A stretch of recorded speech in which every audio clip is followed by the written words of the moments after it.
And then we have a few places and things. And we'll start with the places. I'm sorry, we'll start with the things. Because again, for the most part, they are what they are. So the first one is money. Now, money to me can be metaphorical money in certain situations. Because I think about it as I drill further past money into income. And so money could theoretically be something that's coming in or going out. But like the tide, for example. But, you know, again, money is generally pretty money. Gifts. I love the Italian title of this card. Gifts of precious stones. You know, and with the idea of precious stones in connection with the wedding card could suggest an engagement ring, right? But it's gifts, you know what I mean? And sometimes, again, like you take it at face value, but you think about what that means beyond it. Hopefully that makes sense. Like, what do we also refer to as gifts in life? Talents. You know what I mean? So certainly with some of the people cards, or with the like the lookout card, for example, a gift of a lookout might be someone who's really good at observing people. You know what I mean? So a gift could be like a literal gift, or it could be a talent or a skill. And then finally, a letter is any form of communication, right? Usually written. So then we get into places, and there aren't many places, and the places that are there, these are pretty common to many cartomancy decks. So we have room. And when I think of room, you know what I mean? I'm really thinking of like Virginia Woolf's A Room of One's Own. I'm thinking of like, so we have house too, which is like home and family and your environment. When I think of room, I think of your personal space. So this could be like your bedroom or the room where you spend a lot of time, your dorm room, for example. But it also could represent sort of your inner, your private life, you know, the place that's sort of private to you, that's close to you. House, I think, is exactly the same as it is in Lenormand. It's either the place where you live or what goes on there or the people in it, right? So it's your family, your home. This is an interesting card too because it's called a lot of different things. I like the Italian idea of view. So the Italian word is belvedere, which suggests beautiful view to me. Like a beautiful vista. But the English translation seems to be lookout, which I like because it's a little bit more active than other translations of this card. And I just feel like I interpret it the way that, you know, it's sort of being on the lookout for something or looking at something. It's sort of like the longing or size card. Like there's a want there, but this is a little bit more active. This person isn't waiting for something to come to them. They're going out and looking for it. And then finally we have prison, which again is anything where we feel trapped. So those are the people, places, things, feelings, states of being, right? And those really are very literal. Now, anyone who reads Cartomancy, Lenormand, Kipper might have not a lot of problem with these because, again, as I said, there's some elasticity there, but they, for the most part, are what they are. The people sometimes represent people, but I would say even more often than that, they too represent actions or states of being. And so I talked a little bit about this to start with the widower, right? What I do with the people, there are cards in this deck that are specifically, I would say, significators. But again, they seem to have a life beyond that, which I actually really like. So there are two lover cards, which I might have been wise to pull out.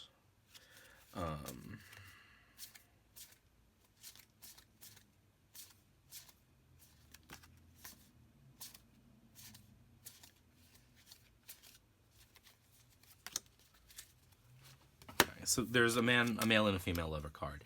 And these could be equivalent in a Sibilla reading to the man and woman cards in Lenormand or the main people cards in Kipper, right? But I'm going to start with these because one thing that I actually find really nice about these cards, and this is where we get into kind of gender stereotyping that may make folks uncomfortable. But again, I'm trying to sort of keep it clear that the male lover card may not represent a man. It represents a person or state of being that experiences or has the qualities of a young man in love, right? So with the male and female cards, what I've sort of decided to do, and not even decided to do, it just sort of happens naturally in a reading, is I think about what the archetype of a young man in love would be. So there's like an aggressive sexual impulsiveness there, kind of like the Knight of Cups in tarot, with a little bit of like a strain of melancholy, a little bit of a strain of like Romeo, you know what I mean? And then same with the female lover card, sort of the Juliet quality of like romantic language, you know what I mean? Like again, stereotypes of what we think of from literature as a young man and a young woman in love. Not necessarily representing a man or a woman, but having the qualities of being dreamy and like I'm trying to remember the words to Juliet's speech, you know, when she's calling night. In fact, Romeo and Juliet are sort of the archetypes that I think of when I think of these two cards. Not the tragedy of them, but the sort of them at the beginning of the play, where they're hopeful and full of like youthful sexual attraction, and you know, Juliet's smart and passionate and in love, and Romeo's sort of depressed and mopey and long. You know what I mean? Those are the qualities. So this card could represent the person I'm reading for and someone in their life, but it also could represent a state of being, you know. And so if the if the male lover card came up, I would think of those qualities of Romeo, of being impulsive, of being passionate, but of being sort of prone to depression and defeatism. And then with the woman, you know, lover, the female lover, it would be the dreaminess and the lyricism and the poeticness and the sort of giving over oneself to impulse, you know what I mean? And that's really what I do to all the people cards, is that, you know, I think about who they could be as a human, but I also think about what their action or state of being might be.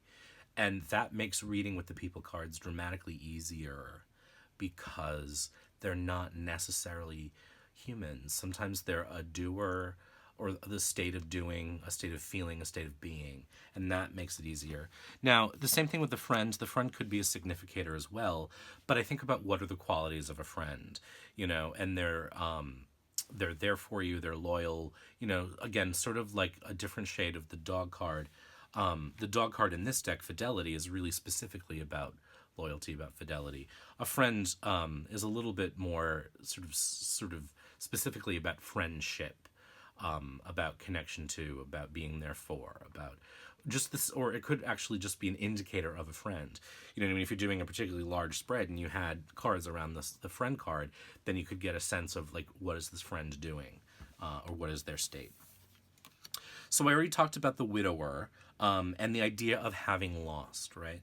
So let's suppose the widower came up, and I'm going to talk more about card combinations later on, but like, here's a great example. So I have the state of having lost, and I have the messenger. The messenger gives news, right? So there could be news of lost, but there also could be someone here who lost a letter, who lost an email. You know what I mean? Who accidentally deleted an email. So, you know, we experience great loss in life, luckily, far less than we lose our bills, for example. Do you know what I mean? So that to me is like how these combinations work together. The messenger might be a message, but it might also like a messenger deliverer of news, but it might also be the state of having lost information, having forgotten something. You know what I mean? And suppose, I really am sort of getting ahead of myself, but just to give you an idea, like suppose the thief were in play here too, then this might be a data breach. So information has been lost because it was stolen. Do you see what I mean? So the thief isn't necessarily a literal thief, although in this case it kind of is, right? Because I'm talking about something having been stolen. But it's the act of stealing that's the important thing. So the message, you know, and again, this might make a little bit more sense with the letter in between than the messenger. But keep in mind that we have far more cards in this deck than we do in other cartomantic systems. So there's a little bit more overlap here. You know, if I really want to dig deeper and I can look at things, it was lost because someone I trusted to deliver the message stole it. You know what I mean? So like, for example, but you see how it's not necessarily always people, like it's the state in this case of having lost. So let me just go through the cards sort of quickly and again, share what the people represent in a sense. So again, the thief, is the idea, is sort of like the mice in Lenormand, right?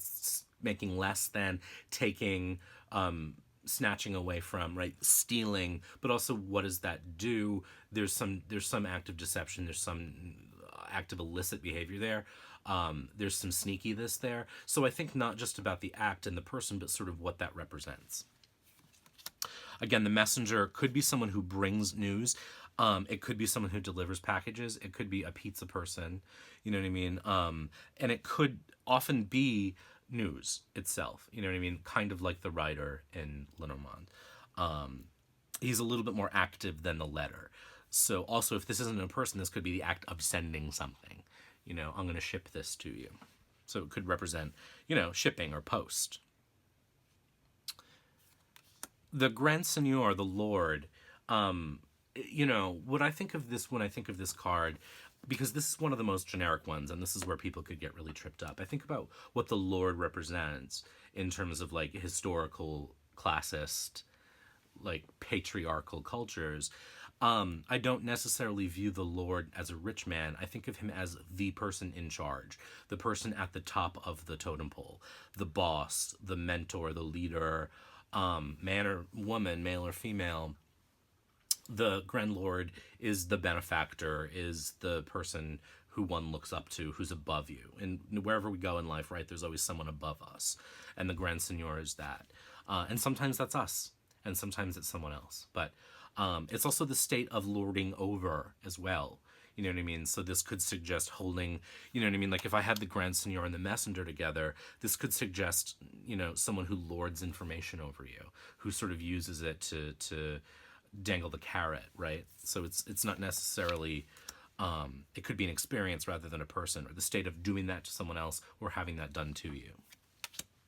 The priest, to me, represents things that priests do, right? So religion, faith, fervent belief, sometimes sort of a counseling quality to it, but I might use that in combination with the doctor. The child, again, could be a literal child, or again, just like the Normand, could represent the state of newness or something new. The wife card is interesting. Theoretically, she might be the partner of the Grand Lord, right? But when I look at the wife card again, I strip gender away from it. And I think about what the idea of wifeness represents, and I think of the married woman is what this card literally translates as, right? And I think about the married woman as a partner in any sense. Business partner, a collaborator, like someone you work with, someone who does things with you, and it could be a romantic partner, it could be a platonic, you know what I mean? Someone who is your partner, someone who is your collaborator, your peer. So I sort of strip gender away from it, but I think about what a wife represents, and the wife represents partnership to me. It could also represent sort of motherhood in theory, but it's very specifically not a mother. So, you know what I mean? I think it would have to be in a context, maybe with the child card, for example. The soldier, again, I think of, like, it could literally be a soldier, but I think of what a soldier represents.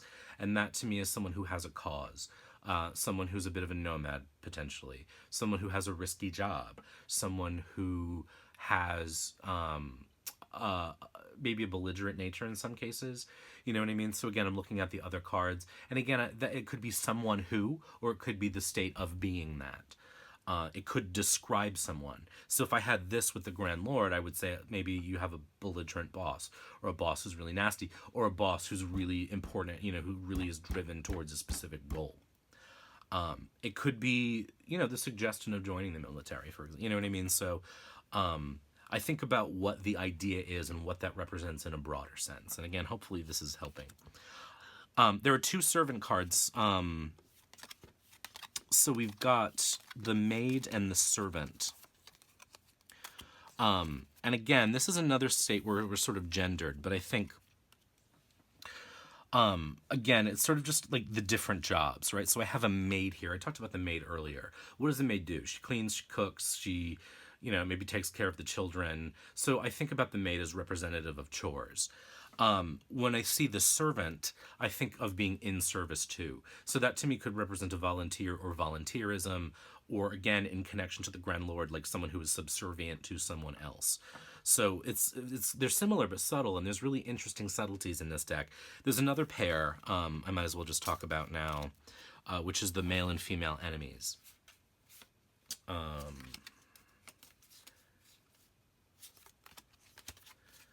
And these are very similar in a way to the false person card. In Kipper, for example, I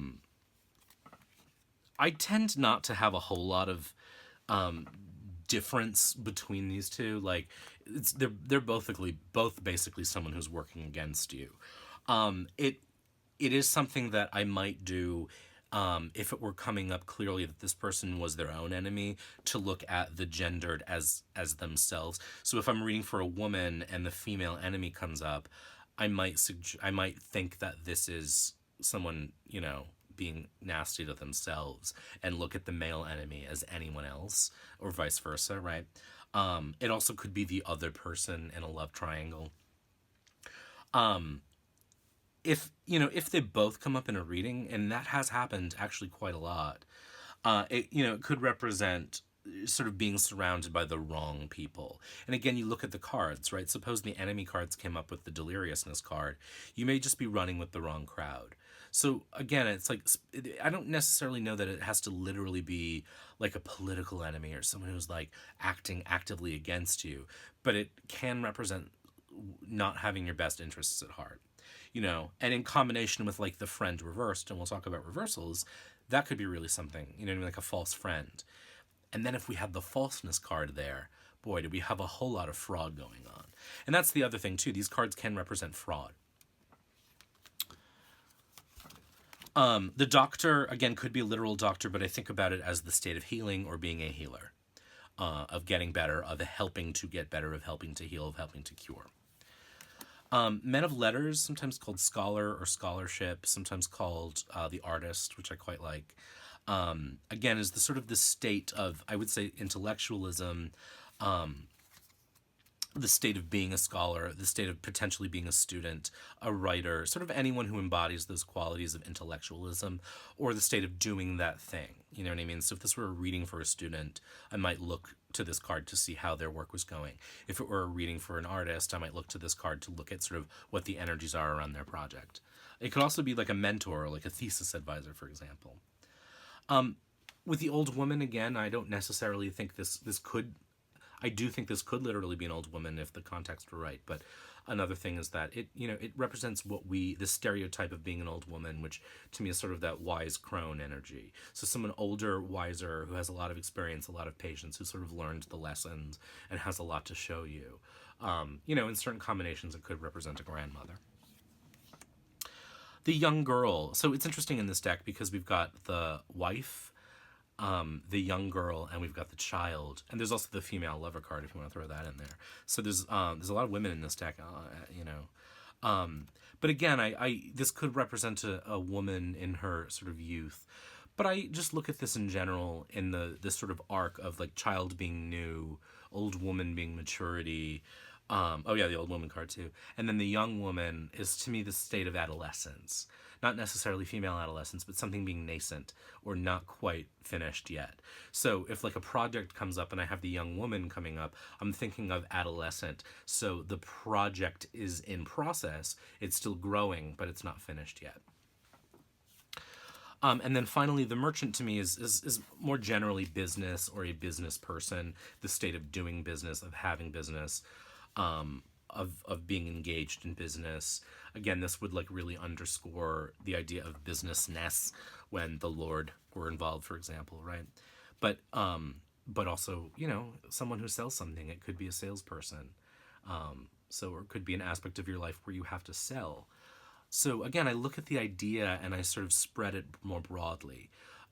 If this card were coming up in a reading about networking, I would say this means you have to sell yourself better. And I would look to the cards around it for why or how, right? So that's the merchant. So that's the deck. And so what I would encourage you to do now is, and I'm going to stop the video here actually, because it's already longer than I meant it to be. And I may break this up again. But you won't, if it's broken up, you'll know that already. The deck sort of, you can sit and memorize readings from a book, excuse me, meanings from a book, or you can look at the cards and listen to them and say, what does a merchant mean? What would a merchant have been in the 1800s, say, when this deck was made? And what does that mean now? And that's what I do, especially with the people cards, is I say, what does this mean now? And then what could it mean if it were a person? What could it mean if it were an experience? What could it mean if it were a feeling? And that way I have all of that in my arsenal when I start laying out cards in combination. So, and that is going to be lesson 2, is cards in combination and context. So, so that's it for the sort of first part, the first lesson, I should say, of this sort of Sibilla Moderna primer. And I'll see you in part 2.